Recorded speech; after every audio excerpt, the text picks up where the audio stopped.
Hello, folks. Welcome back. Today we're continuing our look at Chris Butler, the guru or former guru of Tulsi Gabbard. So I've decided that instead of doing a two-part look at him, I'm actually going to do a three-part. As I was putting the videos together for today, I realized this was going to be a really long show. And honestly, I just have other things to do, and you know how I talk. So one video is really long. We're going to hold that. So it's going to be a three-part look at Chris Butler. Um, I don't normally do three videos. Normally I cut it off after two. I feel like I've had my say, but I already put this video aside, and so it's just like, let's go ahead and do it anyway. So we're expanding this into three videos, and I kind of want to be fair to him. Um, I was fair to Tulsi. I did a talk about this. Actually, I had someone come back to me. How can you say that she's part of the evil people? It's like, so that was a hot talk I did, apologizing to my views of Tulsi, but this is part of this whole thing, and wanted to give her the time of day. Anyways, we're going to talk about Tulsi today. She has nothing to do with this.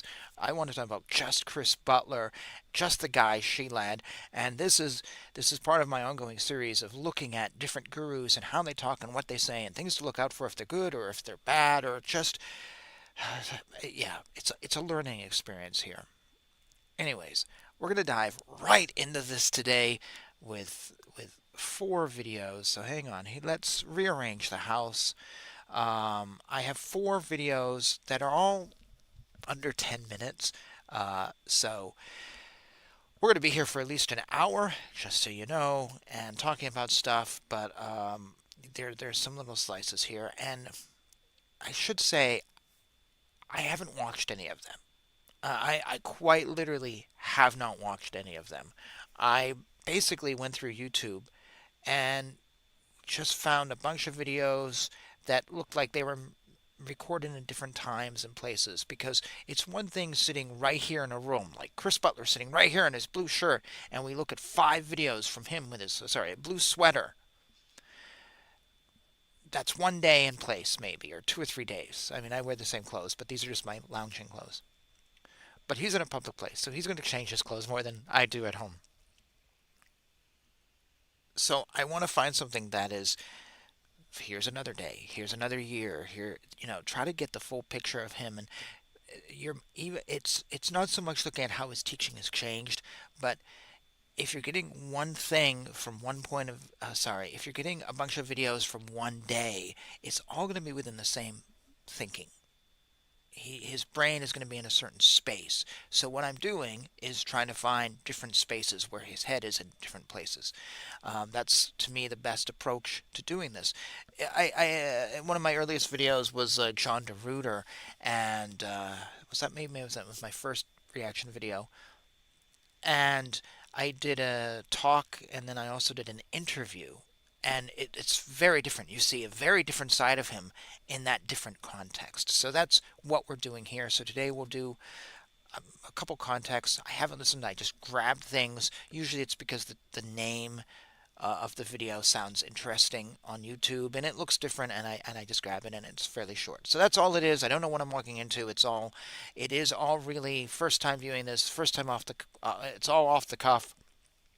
So yeah, I'm just making that clarification for anyone who doesn't know my approach here. It really is a first-time reaction, and I know nothing about what I'm getting into other than the name of the video. And for these, I actually deleted the name and just put in like Chris 1, Chris 2, Chris 3. So I don't even know what we're about to hear. I've removed that. So all I have is a guy in a blue sweater. So here we go. Guy in blue sweater. All perception takes place in the mind, and the person is viewing that information as it appears on the mind. So no matter whether it's extrasensory perception, which is what you're describing here, where somebody can see by, having something under their arm or whatever, or, whatever other means of extrasensory perception there is, all perception really takes place in the mind. Extrasensory perception, or when you look at something in your eye or with your eye, you're not really seeing it with your eye. Your eye is not seeing anything. The eye is not the seer. Nor is it even appearing on the eye. the eyeball. Okay? It's somehow information goes to the mind, and that information, which is appearing on the mind, is then perceived by the self. So I don't actually remember what I said about Chris because the video was a while ago when I did it. But I know I've said repeatedly about these questionable gurus, and he is absolutely in that category. Um, a lot of what they say isn't questionable. A lot of what they say is pretty on target and correct. And that's the thing. That's how they draw you in because they say some things which sound absolutely on target, perfect. They match with anything you hear, and it's validated by whatever science or academia or whatever. But then they say other things, and your mind sort of does, okay, well, this was good, so that's probably good too, because it's coming from the source, which seems to be valid. And your mind kind of then makes excuses, even though the rest of the source isn't actually. Or the source is valid, but the rest of the information isn't actually valid. You know? It's interesting because if we walked up to Albert Einstein and said, Mr. Einstein, would you please explain to us theory of relativity? Oh, yes, blah, blah, blah, blah, blah, blah. And we would be like, wow, yeah, okay, every other scientist out here is bowing down to you, so you must be correct. Now, Mr. Einstein, would you please talk to us about time in relationship to wormholes? He'd probably be like, well, I don't know so much about wormholes, but in regards to what I have said, yada yada, and we'd be like, oh, okay, that kind of jives. But then if we said, Mr. Einstein, would you mind, would you please mind discussing the nature, discussing human nature in light of Zoroastrianism? Well, if he's a smart man, he goes, I don't know anything about it. But if he's a stupid man, which he isn't, this is just speaking hypothetically, he then might gibberish on a little bit. Blah, blah, blah. Well, do you know Zoroaster? Blah, blah, blah, blah. The thing is none of us would ever do that. We would never turn to Einstein for information about which religion says what. We would never turn to Einstein for a topic we know is outside of his bubble of expertise. Mr. Einstein, would you please describe the history of the Star Wars movies for us? No, we wouldn't ask him about that. We know that's not his world. The thing is with these gurus, though, we take the assumption that they are experts on everything. Because they know religion, and religion is all encompassing, they are experts on everything. But I don't think they are. The problem is some of these gurus speak on everything. And our brains don't do what we do when we meet up with Einstein and go, okay, I'm going to ask you this question, but I'm not really going to ask you that other question that has nothing to do with any of your expertise. But when we meet these gurus, we ask them the questions, and we take all the answers, and we go, oh, you're amazing. And that's on us. That's our fallacy. Because our brain has stopped working going, no, Mr. Butler or whoever, you are knowledgeable about this world. I'm not going to ask you about rocket scientists. Because that's not your world. We need to step back. Sadhguru talks about science all the time. And we should question what makes your opinion valid on that. What makes your opinion valid on anything, quite honestly, outside of your little world. That's on us. We forget that we're not, or we want to think that this person knows about everything. But yet Einstein, who we may even say is smarter than this person, we wouldn't ask him about everything. Do you see what I'm saying? We do this little thing with our mind. It's this weird dance that we do, and so then we get something good from Chris Butler, and then we get something that's gibberishy. But our mind's like, okay, it's okay. But yet if that same person was replaced with Einstein, we'd go, no, it's not okay. I need a second opinion. But we don't get a second opinion here. We fool ourselves in these weird ways because we so want answers, and we so want answers from somebody particular that we do fool ourselves. Yeah, hopefully that made sense. So all perception takes place in the mind. Extrasensory perception or normal perception takes place in the mind. Actually, we have an exercise. Let me get the X here. There's a practice, like a meditation technique, that can help you appreciate this point a little more, that all perception takes place in the mind.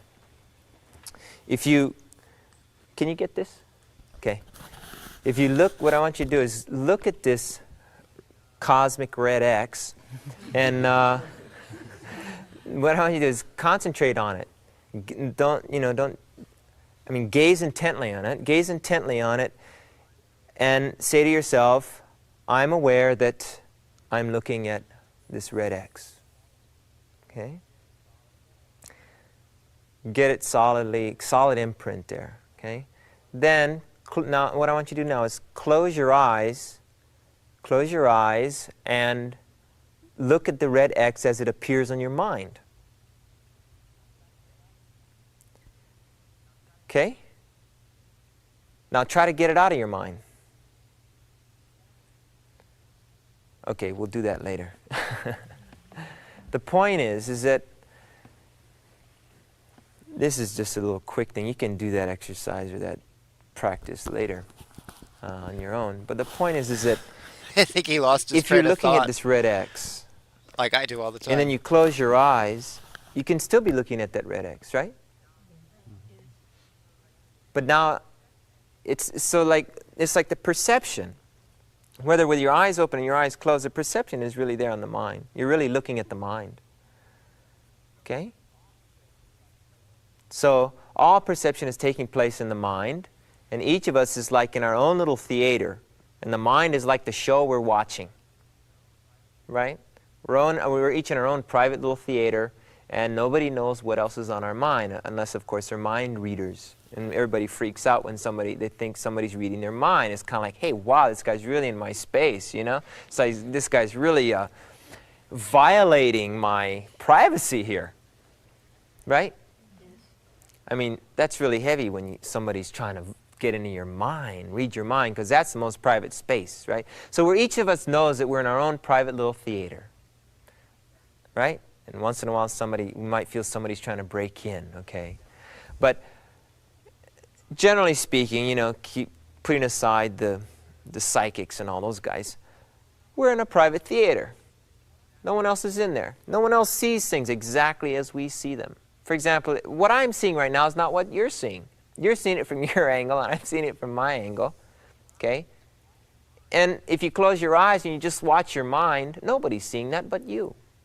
So it's like the senses can be compared to maybe a camera, some kind of camera, recorders, and the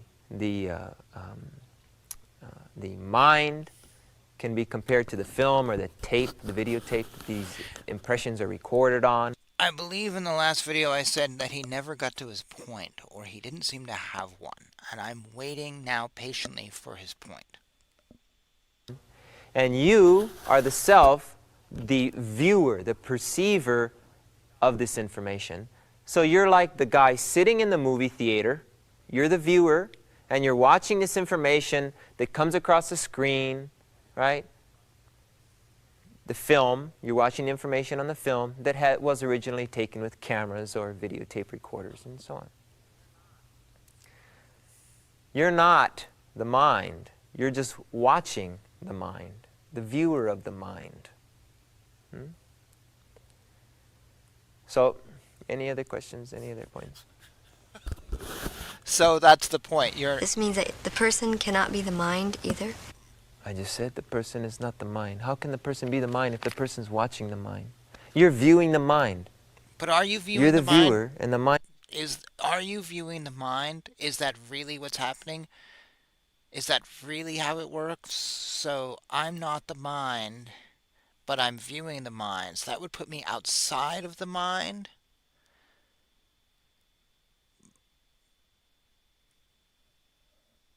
Is that how, is that? mind is there. It's moving this way, this way, this way, so many things. So many ways. The person If I'm outside of the mind, then how come there's things in my mind I've forgotten? Can't I just view them? is not the mind. I mean, what he's also trying to argue is that we're not the body and the soul, and the jiva is eternal, but at the same time, when the jiva is in this body, The self, you are the viewer of your mind. The content of your mind is what you're looking at. Yeah? You're watching your mind. You sometimes try to change your mind. But Or you sometimes... But that's interesting because if you watch your mind, that means you're outside of it. But if you change your mind, you're actually then affecting it, or you're inside of it, right? Because how do you change something just by looking at it? So there is more going on here. Sometimes you do change your mind. I changed my mind. So then I am in control of my mind, but I'm also not my mind. Okay. But That's again, why I what's said the if you point? if you What's the point? practice that, you can realize you're not the mind. This is sort of another subject, whether or not the person is the mind. We can go into more in depth in the future, but one practice you can consider is this, like I had that red X, you know. The point is I told you, try to get it out of your mind. Try to get anything out of your mind. Right now, try to stop thinking. Get all thoughts out of your mind. That's what some so-called meditators try to do, right? Okay, get the thoughts out of your mind. Okay, and you sit there and try to get this stuff out of your mind. Including the thought, get all these things out of your mind. But you... Okay, so you got to get everything out of your mind. But you can't when someone's feeding you information. See, it's a bad situation. You can't clear your mind in a scenario where you're being told to clear your mind because technically you can't do it. You need to be in a space where there's no one talking to you. So it doesn't really work in this context. Including the desire and the thought, get this out of your mind. Okay. So who is it that's trying to control the mind? You say, bring it this way, bring it that way, clear it out. Who is it? That's you, the self. So you sometimes can be an active participant, trying to control the mind or move the mind or clear the mind out or whatever. Okay, but there's another practice I'd like you to consider. You can maybe do this and you can understand more that you're not the mind. That wasn't practice. That was just a point of view. Sometimes when you're alone, we don't really have time to do it in depth now or anything. But when you're alone, sometimes relax. Close your eyes and just watch your mind. Don't fall asleep. Don't be in a too comfortable position like a bed or anything with covers over you and all that. Okay, that's called sleeping. That's something else entirely. You want to stay awake, okay? And just watch your mind and don't try to control it. And say to yourself, I am the silent witness watching the mind. Good thoughts come, bad thoughts come, It's basic Buddhism. beautiful pictures come, ugly pictures come. I'm untouched by it all. I simply am watching, that's all. Don't care what's there. You're just the viewer of the mind, detached from your mind. Some people become overwhelmed by what's in their mind. They get so upset by it. That is true. Because they identify with it. They think, I am the mind. But if you can understand that you're not your mind, you're the viewer, the perceiver of your mind. It just took You can just be a peaceful witness. a long and boring path And to the get mind there. is going this way and that way, like a monkey jumping here and there. It doesn't matter. You detach yourself from this way. We can explain this more in the future. You can try that for now. Know that you are the perceiver. You're the perceiver of your mind, where all perception is taking place. And that you are not material in essence. They found no material perceiver. There's no part of the body which can be considered the seer. It took a or long time to get perceiver, to that or point. You. Okay? Which is a Yet very you know that point you well are heard. perceiving, so you are real. Oh, that was long. Materialist. Oh, that was long and just slow and I'm still asking like, okay, and so, and I think I respond in terms of like practical spirituality. Okay, and so. Oh my God, I think he did put me to sleep on the last reaction video. Well, we got 3 more. Holds to the concept, theory, that there's only one energy that exists, and that is matter. And so when he comes to questions such as what is consciousness, what is awareness, and what is life, he concludes that it also must have some chemical basis. It's either chemical in substance, or somehow it's a offspring of the complex chemical arrangements that are there in the brain and in the rest of the body. So basically, in materialistic civilization, we've come to the conclusion that life itself is really nothing more than this offspring of matter. We are taught from the very first science classes that we have that life began so many millions and millions, hundreds and millions of years ago in some cosmic soup where these different material elements existed in a very simple form, that gradually these simple material elements, these simple chemicals, gradually for some reason unknown, although it denies the law of thermodynamics, that the matter by itself tends to become less complex. Somehow matter went against this second law of thermodynamics and became increasingly more complicated in structure. And gradually, as it became more complicated in structure, it finally came to the point where it started to wiggle. The one-cell organism was accidentally created out of this combination of non-living elements. Again, get to Somehow, your point, dude. Do you life have a point? started by accident. He spends so much from time the focused on the irrelevant parts and just takes forever to get to the point. Actually, I have a friend like this. She'll tell you about a concert she went to and describe the chair she was sitting in the old theater and in this town, and it'll take you 10 minutes before you actually hear what concert she went to. And it's like, oh, it was so good. Okay, great. Oh. Like, there's some things that they're just distractions. You're belaboring a point, but that's not the point you're trying to get to. Let's move on, please. Oh my God, this guy is just low energy, and he needs a better dress sense. So 80s. combination of chemicals. Somehow or other, they're saying that somehow or other, life sprung from this cosmic soup where there was no life before. That material elements were present, and somehow these material elements combined and created life.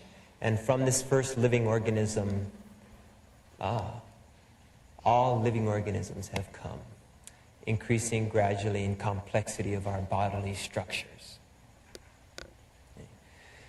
So this is the foundation of our modern civilization. He's really into science. I'm realizing that. Basic science, but he's kind of really into science.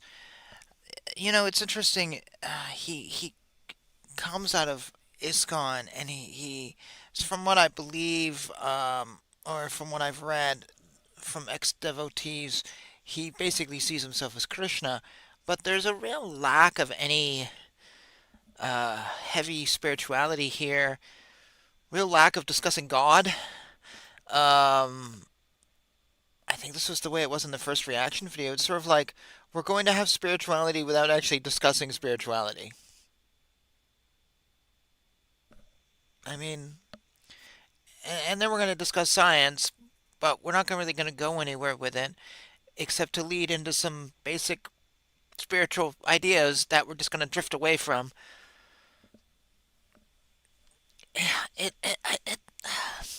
I don't know how to describe him. I don't know how to describe him. Let's keep going. I'm This getting is more the so-called comfortable because he's putting me scientific to sleep. foundation of our modern civilization. But we have a couple questions that we want to put forward here. Okay. As we're saying, we can't go into this as much depth as we would like to. But you spent 3 But minutes talking about nothing. we would like to pose a couple questions here that you might want to consider. Okay. And it is this. The first thing that nobody asks, unfortunately, when we're told that life began by this complex combination of molecules, one thing that we've never asked is the question, my dear professor, my dear teacher, what exactly do you mean by the word life? People ask that question all the time. What's he talking about? That question is asked all the time in abortion circles and anti-abortion circles. We ask that question a lot. Maybe not in terms of the beginning of the world. I think we see it as the world and then life was created. They are separate from each other. The world and the life is, we are life, this is the world. But the question is asked. The fact is, the materialist has never defined life. He has no definition for the word life, and he... Let's look this up. So I've just discovered the love of OK Google. So new Gemini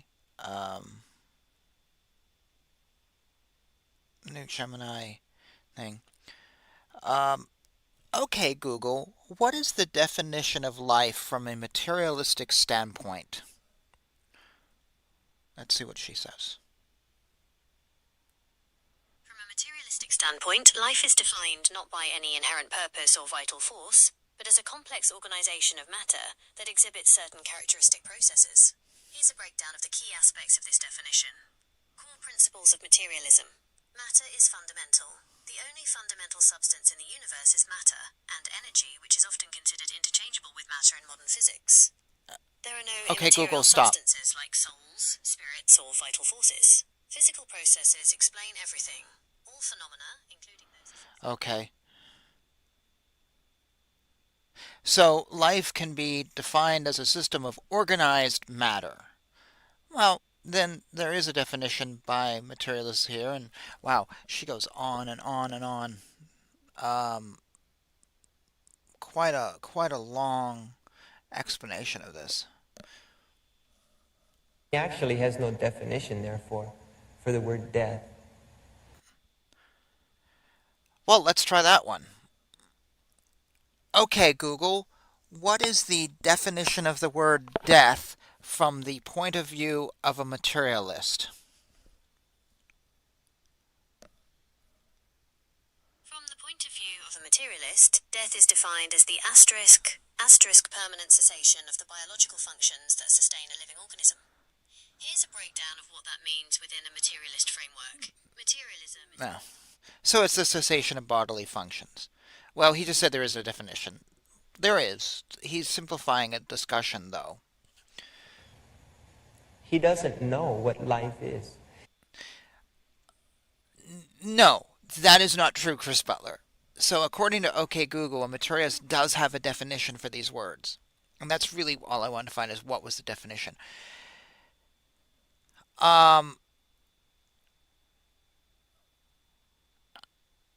So there is a definition for the words, but it's coming from a different perspective.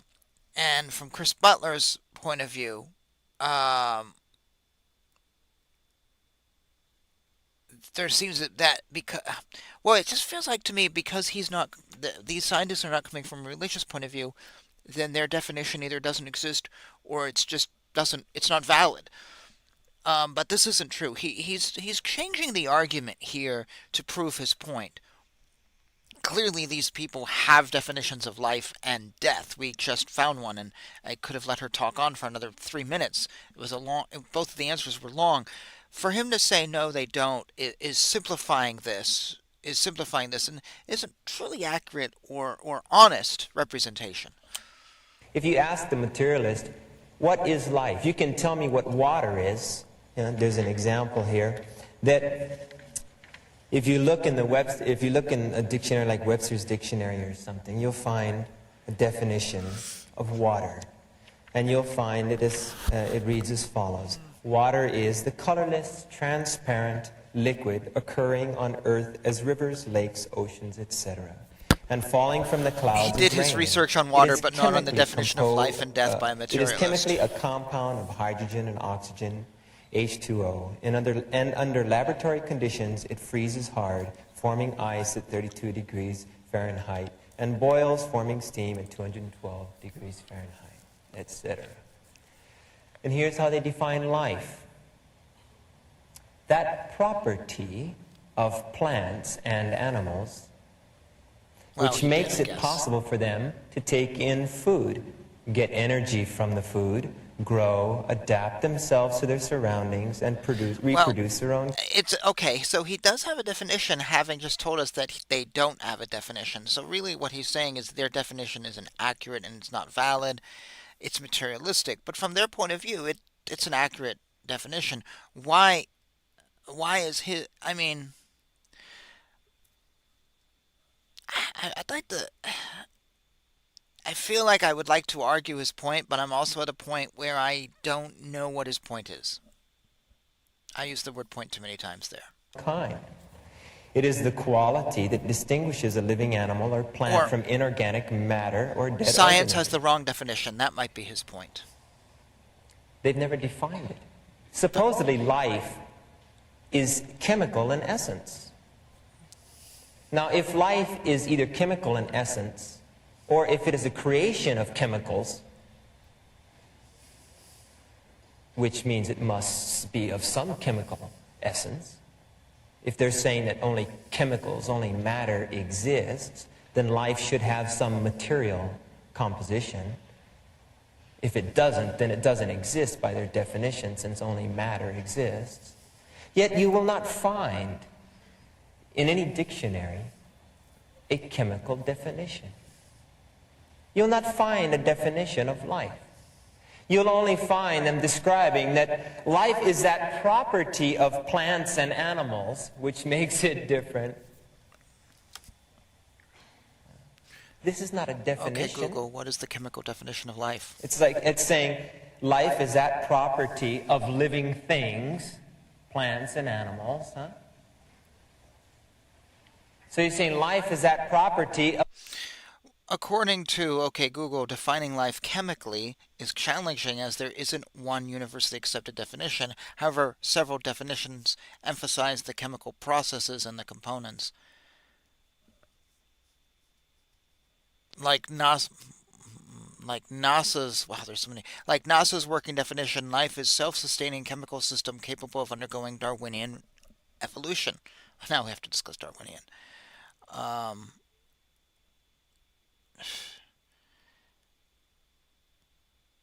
She does cite Psychology Today and say that it's important to note that the definition of life is still a subject of ongoing scientific discussion, especially when considering the possibility of life beyond Earth, which might have different chemical foundations.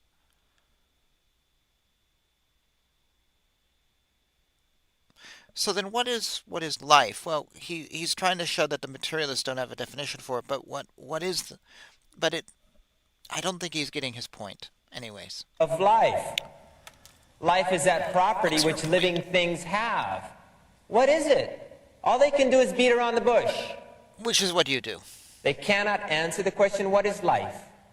So what is the answer? Of course, some of them admit this. This is an interesting... We're going on 7 here. minutes and you can't even answer your own question. So what is This it? is found in a textbook which is used in universities. How then can we define life? To attempt an easy definition is to enter a quagmire from which many a writer has emerged considerably more muddy than when he began. So Chris is Some try to define it criticizing in terms of function, the definitions pointing to of such life by supposedly unique materialists, characteristics as growth, which is reproduction, fine. or irritability. But what about offering But they your inevitably definition find in the themselves last minute, apologizing 48 for the seconds? many exceptions that appear to Or is cross that for the another fuzzy video? boundary between the worlds of the living and the non-living. Perhaps it might be better to simply admit that complex concepts like life and love do not lend themselves to neat and orderly textbook definitions. Okay.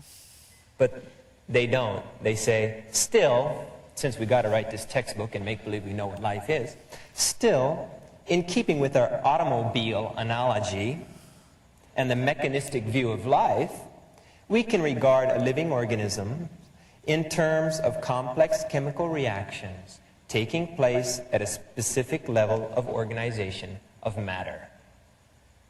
In other words, we don't know what life is, but let's make believe we know what it is so that we can continue with our discussion about it. But they're not making believing. They're giving the definition that works with their point of view. No, they're not making believing anything. They're just giving what they think is the truth. To an automobile, a machine. The mechanists really see us as nothing more than machines. That there's really nothing different between an automobile and a human being, except that a human being is a more complex machine than an automobile. That's the only difference a materialist sees. But what's wrong with that? He does not see life. But what is life? As even an element, an existing thing, a reality We still in don't know itself. what All life he is. sees life Oh my God, this is that it's something that he doesn't understand, Well, but do which you he promises and hopes that someday in the future he'll be able to give some chemical explanation. Do you for. understand it? Oh my God, this is mind-numbingly drivel. You know, I said it was going to be a three-parter. Yeah, it'll be a three-parter, but I'm not going to make it. Oh my God. Teaching itself, the attempt that these guys have, they write articles in these scientific journals, So, right? I'm so sorry. I seem to have pulled up 3 videos, maybe 4, on science, and I don't normally do this. I try to get a diversity of ideas, but I think maybe he just likes the science, so he keeps coming back to that, trying to debunk it, but not really offering much else in the videos I've seen. So I didn't mean to do a scientific treatise today. Give their lectures at the universities and so on. They're promoting, actively promoting, like B.F. Skinner's whole book, Beyond Freedom and Dignity, is an attempt to convince us that we do not exist in these bodies, that there is no self. There is no being within the body using it. There's just a body that engages in complex behavior due to programming, and it therefore appears to have a self in it. But in fact, there is no being, there is no self in the body using it. There is no director of this body. There is no being using it, okay? That's their whole purpose. But why do they try so hard? Why are they teaching? See? Well, what is teaching based upon? It's based upon awareness that I exist and I know something that that guy over there who also exists doesn't know. I'm aware that I exist, and I'm aware that you exist, and I know something you don't know, and I'm going to teach it to you. But isn't that what you do, Chris Butler? To save you. To help you. That's what you do. To educate you. So, okay, and you're all in my class here. What's the point? I got this big auditorium of students. That's what you just showed. I'm trying to convince you all, teach you. You're fools. You're only freshmen in college or whatever, right? You're not learned yet. I'm trying to teach you. You don't exist. You described yourself. You know? And if you argue with me, you know, then I fail you. Which is what you do. I not only argue with those who don't exist, I not only try to teach those who don't exist, I try to teach them that they don't exist. Okay? They don't exist, but I'm trying to teach them they don't exist. Okay? But I not only argue with them about it, so I'm arguing with no one. I'm sitting here having an argument with nothing. What do you mean you say you don't exist? I'm learned. You're not. There's no one there, man. Why are you arguing with no one? Not only that, but I'm going to fail him. All right, just for that, I'm giving you an F. You know, and I failed that guy. There's a story. What was the point of that story? Absurdity. There's a teacher, and he's trying to enlighten his student. You know, one of the students that doesn't exist says, teacher, what is your motivation for teaching this? And the teacher says, well, compassion. I want to save you. I want to help you.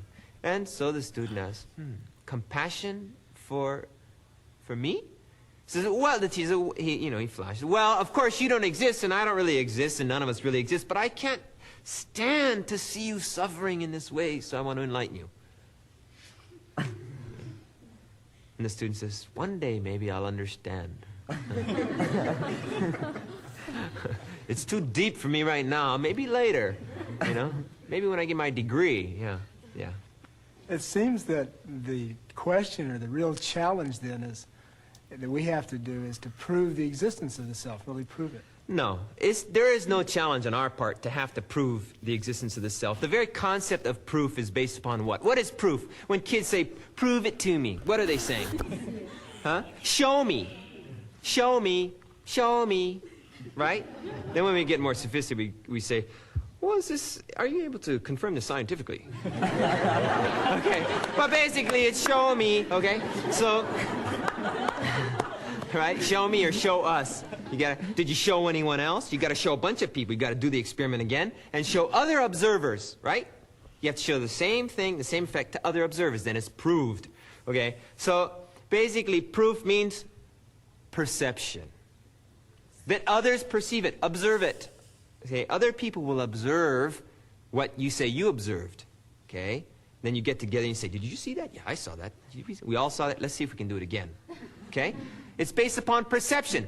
But perception is based upon the self who is perceiving. Therefore, the very concept of proof is based upon our basic fundamental acceptance of the reality of the self. If we don't accept the reality of the perceiver, the observer of the scientific experiment, we don't accept the existence of the self, then we cannot accept the existence or the reality of anything else. If we don't accept the reality of the self, I mean, it's the self who confirms the reality of anything else. It's selves, observers, who confirm the reality or reject the reality of other things. If you reject the reality of that factor, which is itself the basis for proof itself, then why should I talk to you about proof? Why should I try to prove anything to you? Because you've rejected the foundation of the very concept of proof. So it's not my business to try to prove anything to someone who denies the existence of the prover, the self, the observer. He denies his own existence, yet he says, show me. See, if I could show it to him, then he would believe it. But the me that he says, show me, the me in that show me, supposedly doesn't exist. So if you can't show, if you just show who? The self is the fundamental principle that we accept as reality. Without that, nothing can be shown as real. A materialist holds to the concept, theory, that there's only one energy that exists. Oh, it looks like this is a... All perception takes place in the mind, and the person... Materialist... Well, that's interesting. So, my apologies. It looks like 2 of the videos were duplicated. I didn't realize that. But I'm bored out of my brains. I'm just like sitting here going, I feel like I learned nothing. I learned nothing I haven't heard elsewhere. I had very little spirituality given to me. Lots of talk about the self, but nothing that I feel like I haven't heard before, and 2 is really anything that I can take away and do something with. It just really feels like I've been on an anti-science rant for the past nearly 45 minutes. That's what this feels like, is an anti-science rant. Science is bad. You should follow spirituality, which I teach. That's what I feel like what I've gotten. Now, as I say, I do these videos, and I do a lot of them so we can really get the essence of a teacher, and so I'm being fair. Because if this was all I watched of Chris, you could easily come back to me and go, well, you haven't watched a lot of his stuff. But now we're down into, 2 hours almost of stuff, and I have a 26-minute video we're going to do in the third part of this. And I'm not treading much ground here. I'm not feeling spiritually enlightened. I'm feeling like a guy who's really into psychology and science and trying to debunk it, but not really doing it well. It's just like, I don't know what to say. I don't know what to say. I once had someone comment on a video by a guru to me going, well, you need to watch more. And I was like, okay, fine. Sent me a playlist of 100 videos. like everything that you could find with this person. I'm sorry, but I'm not going to sit and have watch every single video your person has done. You shouldn't need to. That would be like having to watch every single movie ever made by Al Pacino in order to figure out whether he's a good actor or not. Would that be like shit? Do we need to do that? Okay, Google, how many movies has Al Pacino made?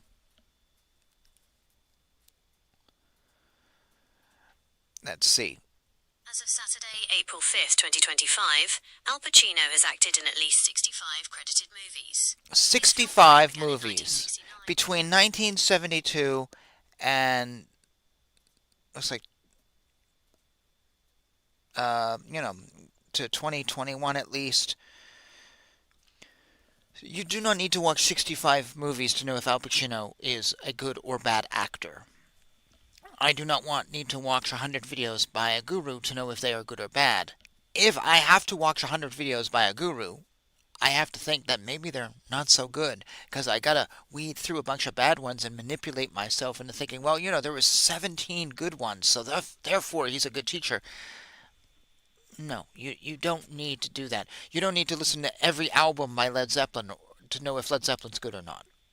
You can actually listen to a handful of Led Zeppelin and you'll get a decent idea of whether you like them or not, and then whether you feel like this is something you want to pursue. I've done 3, 4, 5, whatever, how many videos now, and it's just not happening for me. But we'll do one more, to be fair, if it's already got on the queue anyways. So yeah, there we go. I'm done. I'm exhausted. It's lunchtime. I'm hungry, and I now know that Al Pacino has 65 movies, which feels more interesting to me than anything I've learned from Chris Butler. That's sad. Oh, lordy, lordy, lordy. Okay, folks, thank you so much for joining me. Jai Shri Krishna.